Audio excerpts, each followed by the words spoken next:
Sudah hemat tapi gaji nggak cukup, itu salah kamu atau salah gajinya yang memang kekecilan. Nah, masalahnya dalam kebanyakan kasus nggak mungkin kebanyakan dari kita bisa alamin peningkatan gaji sampai 2 kali lipat dalam jangka pendek.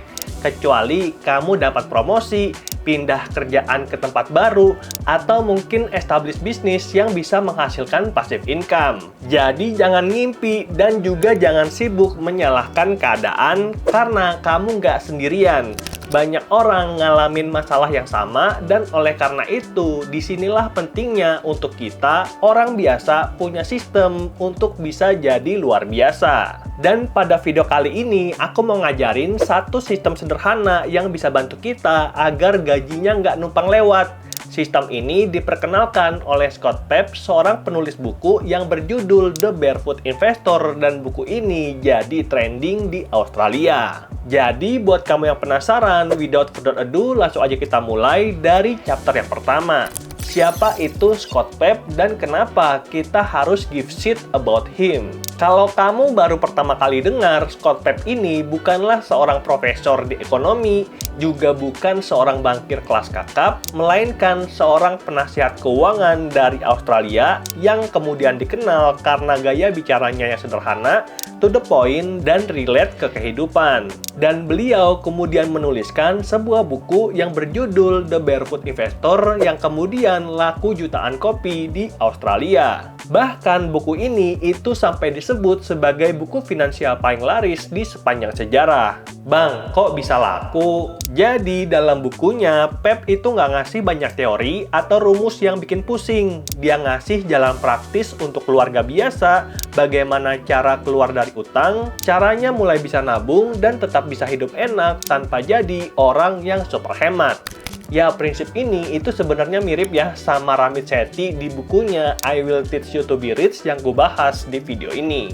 Nah, balik ke Scott Pepp. Beliau itu sering muncul di TV dan juga radio sampai dijuluki sebagai Australia Most Trusted Finance Expert. Dan lewat buku serta komunitas The Barefoot Investor, dia ngajarin satu sistem yang gampang banget untuk diikuti, bahkan untuk kita yang gajinya pas-pasan. Chapter 2, prinsip utama sistem bucket. Jadi di sini kita akan masuk ke inti ajaran dari Scott Pepp yang namanya sistem bucket, atau kalau kita pakai bank digital seperti Bank Jago, kamu tentu tahu yang namanya fitur kantong. Nah, ini mirip-mirip. Lalu maksudnya apa bang sistem bucket dalam buku The Barefoot Investor? Scott Pepp bilang begitu gaji itu masuk harus langsung dibagi dalam beberapa kantong. Dan ada 4 kantong utama yang disebutkan oleh dia. Yang pertama adalah daily expense sebanyak 60%. Kantong ini digunakan untuk semua kebutuhan sehari-hari seperti makan, transportasi, atau tagihan listrik. Lalu yang kedua adalah splurge sebanyak 10% yang kita bisa gunakan untuk bersenang-senang. Kita boleh pakai untuk jajan, beli kopi, atau sekedar nonton di bioskop. Karena Pepp percaya kita butuh ruang untuk menikmati hidup biar kita nggak stres. Karena kan hidup itu masih panjang. Kayak misalnya aku sekarang udah umur 35 tahun dan kalau diekspektasi meninggal umur 75 masih 40 tahun lagi. Lama banget guys. Lalu kantong ketiga adalah smile sebanyak 10% yang kita bisa gunakan untuk tabungan jangka menengah seperti liburan keluarga ataupun renovasi rumah kecil-kecilan. Apapun yang bikin kita tersenyum begitu target itu tercapai. Dan kantong terakhir adalah fire extinguisher sebanyak 20% yang kita bisa pakai untuk berbagai keadaan darurat. Jadi ini semacam pemadam kebakaran. Jadi kita udah kenalan dengan 4 kantong utama, yaitu daily expense, splurge, smile, dan juga fire extinguisher. Dan di Indonesia sistem ini itu gampang banget untuk diadaptasi karena kan di kita itu punya banyak bank digital yang bisa buka rekening hanya dengan satu tabungan. Misalnya, tadi fitur kantong di Bank Jago, Blue Saving di Blue by BCA Digital, atau mungkin FlexiSaver di Genius. Jadi setiap kali gajian langsung aja atur auto debit ke masing-masing kantong, praktis dan uang kita bekerja secara otomatis tanpa kita perlu pusing mikirin alokasi itu tiap bulan. Chapter 3, langkah praktis ala Barefoot. Kalau dengar sistem kantong tadi, kamu mungkin berpikir, oke bang, itu bagus banget. Tapi gimana nih caranya kita implementasi, kita lakukan dalam kehidupan sehari-hari? Nah, itu bukanlah pertanyaan baru, makanya Scott Pepp udah nyiapin 5 langkah praktis yang bisa kamu ikutin. Dan langkah yang pertama tentu saja yang tadi ya, kita harus punya 4 rekening, dan biar adminnya nggak kemahalan, mungkin kau bisa pakai bank digital seperti Bank Jago, Genius, atau juga Blue. Jadi intinya begitu gaji kita masuk, udah langsung kita bagi ke 4 pos yang tadi. Lalu langkah yang kedua adalah lunasi utang dengan efek domino. Jadi jangan sampai utang kita menumpuk, dan oleh karena itu kita bisa list daftar utang kita dari nominal yang paling besar sampai nominal yang paling kecil. Lalu untuk lunasinya, kita lunasi dari hutang dengan nominal yang paling kecil terlebih dahulu, bukan yang bunga paling rendah ya, tapi nominal yang paling kecil. Tujuannya agar daftar kita itu cepat berkurang dan bikin kita semangat untuk menyelesaikan hutang yang berikutnya. Tiba-tiba tanpa sadar utang kita udah nggak ada lagi. Lalu step yang ketiga, siapkan safety net, dan di sini ada 2 fondasi penting, dana darurat juga asuransi. Untuk dana darurat minimal kita punya 3-6 bulan pengeluaran, sedangkan untuk asuransi minimal itu BPJS aktif. Dan kalau punya budget lebih, mungkin kita bisa pakai asuransi swasta seperti Prudential atau Allianz.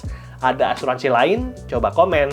Lalu step yang keempat adalah mulai investasi sederhana, dan pilihan untuk pemula itu ada banyak banget. Ada emas, reksadana, ada tabungan, obligasi, bahkan juga deposito. Kamu bisa pilih yang sesuai dengan profil resiko, dan beberapa kita udah bahas di channel Andri Tuan. Bisa cek video-video lama kita. Dan step yang kelima, ini yang terakhir, adalah untuk menciptakan date night routine tiap bulan bersama dengan pasangan, bukan untuk Netflix and chill, tapi khusus untuk ngobrolin tentang keuangan. Nah, kalau kamu masih jomblo sendiri juga nggak apa-apa kok. Jadi di sini kita duduk bersama dengan pasangan untuk evaluasi gimana kondisi finansial kita saat ini dan bagaimana target kita bulan depan. Chapter 4, nabung falas. Kalau tadi kita udah bahas berbagai langkah praktis seperti buka 4 rekening, cara lunasin hutang, bahkan caranya untuk menyiapkan dana darurat. Nih aku mau kasih tahu satu instrumentasi yang bisa kita pakai untuk dana darurat dan juga untuk investasi. Namanya adalah falas, dan ini kita bisa gunakan untuk jaga nilai uang kita dari inflasi ataupun untuk mulai nabung kalau kita punya rencana liburan atau sekolah ke luar negeri. Dan buat kamu yang juga mau nabung falas, kamu bisa pakai banyak aplikasi, dan yang aku gunakan pada saat video ini dibuat adalah OCBC One Mobile, di mana kamu bisa download di Play Store juga Apple Store, atau pakai link yang ada di deskripsi. Jadi ini adalah tampilan awalnya, dan kita bisa lihat kalau aku punya saldo aktif itu 2.301.000, dan kamu harus pastikan sebelum beli falas harus punya tabungan rupiah terlebih dahulu. Lalu buat kamu yang penasaran berapa sih tabungan dari Andri Tuan? Apakah udah sampai miliaran? Nah, yuk kita lihat. Oke, kita cek finansial terlebih dahulu. Dan di sini kita bisa lihat kalau saldonya ternyata baru 8 juta teman-teman. Jadi yang namanya perjalanan itu nggak mungkin tiba-tiba langsung 1 miliar, pasti mulai dari kecil. 1 juta, 2 juta, 3 juta, udah 8 bulan 8 juta. 10 tahun udah kekumpul 120 juta. Nah, itu adalah yang namanya prinsip pelan-pelan asal kelakon. Pelan-pelan tapi pasti. Oke, ini kok tapi beda bang. Tadi 2,3 juta, ini 7,9 juta. Karena aku punya beberapa mata uang dan masuk kita cek aja, klik saldo aktif dalam IDR. Dan di sini kita bisa lihat aku punya uang rupiah sebanyak 2.301.000, lalu 200 dolar Amerika, 100 dolar Singapura, dan juga 100 dolar Australia. Dan pada kesempatan ini kita akan nabung 100 dolar Singapura, dan kita klik aja. Dan berikutnya untuk SGD yang akan kita tabung itu punya kurs 12.899. Kamu bisa klik untuk lihat kurs valuta asing lain seperti USD, Euro, Pound Sterling, Australian Dollar, dan masih banyak lagi. Nah, pada kesempatan ini kita akan beli sebanyak 100 dolar Singapura dan kita klik lanjut. Lalu berikutnya, untuk konversinya adalah 1.289.900 dan uang kita tadi udah cukup ya teman-teman, kan tadi kita punya 2.301.000. Lalu pilih informasi pembelian dan klik lanjutkan. Berikutnya, ini adalah ringkasan transaksi, kurs berlaku selama 15 detik, tapi tenang aja, begitu 15 detik nanti kursnya berubah, tapi biasanya berubahnya nggak terlalu banyak. Dan sistem OCBC ini aku suka juga karena bisa berjalan untuk jual beli falas 24 jam 7 hari, jadi Sabtu Minggu itu juga buka. Lalu kalau udah jelas dan kita udah cocok, kita klik konfirmasi. Berikutnya untuk status transaksi ini sudah berhasil dan kita klik kembali. Dan kita bisa lihat untuk uang kita udah berubah ya teman-teman.